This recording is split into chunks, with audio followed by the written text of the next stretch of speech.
Good morning, everybody, and welcome to week 15. You are so close, almost there, into the semester. It's a busy week, I know. So let's talk a little bit about it, okay? First off, I returned your annotated bibliographies last week and created 2 pages in the module for you. They were also in last week's module, but this is the annotated bibliography and power analysis and homegoing. And the check-in, it's an opportunity for you to read through the feedback on your Google document, which is your original assignment. Find the hidden Miller there.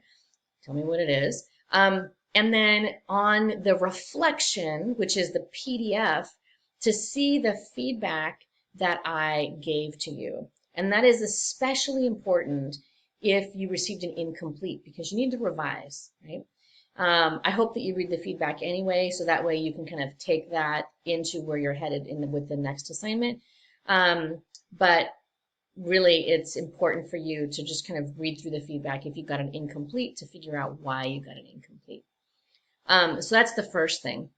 And I have that for today because I want to make sure that you see whether or not you do need to revise. And if you do, to make time for that, because the revision is due on Thursday of this week.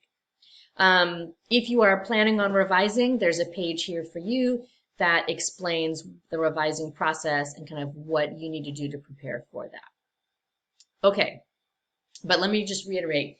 If you received an incomplete, you must revise, right? Okay. The only thing that you have, other than that, what you have to work on this week is writing number 4, is that essay about truth in storytelling. You don't have a writing territory this week. You only have the assignment. As a reminder, on the assignment page, there's a video that walks you through the assignment step by step, what's required, the word count, the sources, kind of all of that, right? And so you need to make sure that you are really clear on what those requirements are, because you cannot revise this essay. So let me talk a little bit about timing. The essay is due on Friday, but you have that grace period until Sunday night at 11:59 p.m. By the way, don't wait until 11:58, because inevitably your computer's going to crash, Canvas is going to crash. We don't want that to happen, right? Okay, so once you start submitting the essay this week, right, I will be reading it and giving you feedback on the essay and your reflection and returning that to you.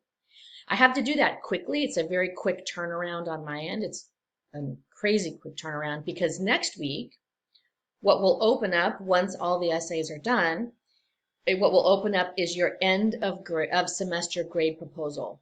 But you cannot complete that grade proposal until you have received your essay back.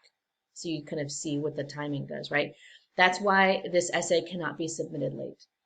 Again, due date's Friday. You have until Sunday at midnight. So you need to make sure that that essay is submitted by Sunday. Okay. All right.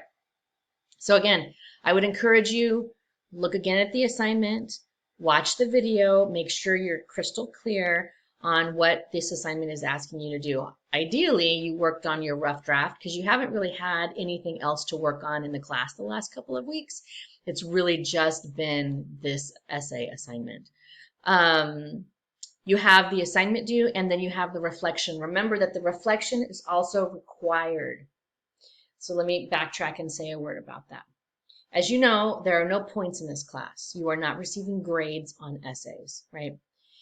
But what is required, because you are not getting points and because you're not getting graded traditionally on your essays, are these learning reflections, which give you an opportunity to literally reflect on your learning, right? And so up to this point, you've had Unit 1, Unit 2, Unit 3, and now this week, Unit 4. So each of those end of unit writings, along with the reflection, those are required for the course. So let's say, for example, that you did not turn in the annotated bibliography for homegoing, and you didn't turn the reflection. But let's say that you turn in this week's work for writing number 4. You still will not pass the class, because that Unit 3 work, the end of the Unit 3 work, writing 3, that's required, right? And so that's partly why I am constantly emailing and posting and putting comments in Canvas. It's because some of you still have some work that's not submitted or is incomplete. You need to make sure that that all of these assignments that are the end of the unit assignments are complete, right? The complete doesn't mean you have an A. Complete doesn't mean, oh, that's 100%. Complete just means you met the assignment requirements. And now we can talk about how well you did, okay? So there's a difference there. So again, if you haven't had time to check your email, check your Canvas comments, please make sure you do so. Okay, all right, I think that's it. This week, primary focus, writing number 4, revising number 3 if you have an incomplete or if you have any messages from me that something is missing. I have a whole slew of conference hours available this week. Every single day I have extended hours on Wednesday night. So if you want to try and meet with me, you certainly can.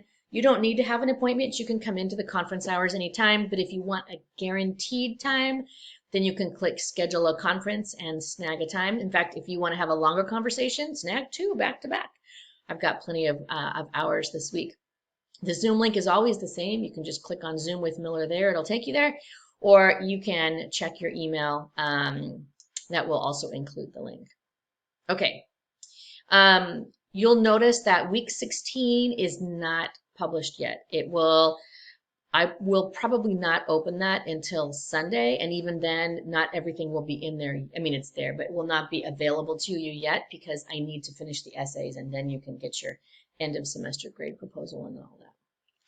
Last announcement is that I learned late last week that the LMC scholarship is now open. So remember that we talked about kind of thinking about how to work on your inductive deductive reasoning. We talked a little bit about rhetorical skills and all of this stuff. Now's your chance to really put that to work and apply for the LMC scholarship. The LMC scholarship is available to continuing students and transfer students. It's one application that will automatically be applied to all of the LMC Scholarship Foundation scholarships that you are eligible for. So one application and you might apply to like 20 different scholarships. It's available, I think, until early February. So absolutely think about applying. Absolutely think about applying. After finals is your chance to kind of really look at what the scholarship is asking you to write about, to get your instructors lined up for references and recommendations, and try and take care of that before the spring semester starts. Okay, that's my plug for the Scholarship Foundation. I just think it's a great opportunity. Again, if you're continuing in the spring, you're eligible. If you're continuing in the fall, you're eligible. If you're transferring, you're eligible. If you're graduating, you're eligible. Everybody's eligible. It's like jazz hands all over the place. So apply, apply, apply. All right, if you have questions, don't hesitate to ask. Don't wait. Ask sooner rather than later. We're at the end of the semester, so my hands are tied in terms of timing. I have been generous a lot with timing all semester, but it's getting to the point where I cannot be. So, yeah, if you have questions, let me know. All right, week 15, you're almost there. Make it a good one.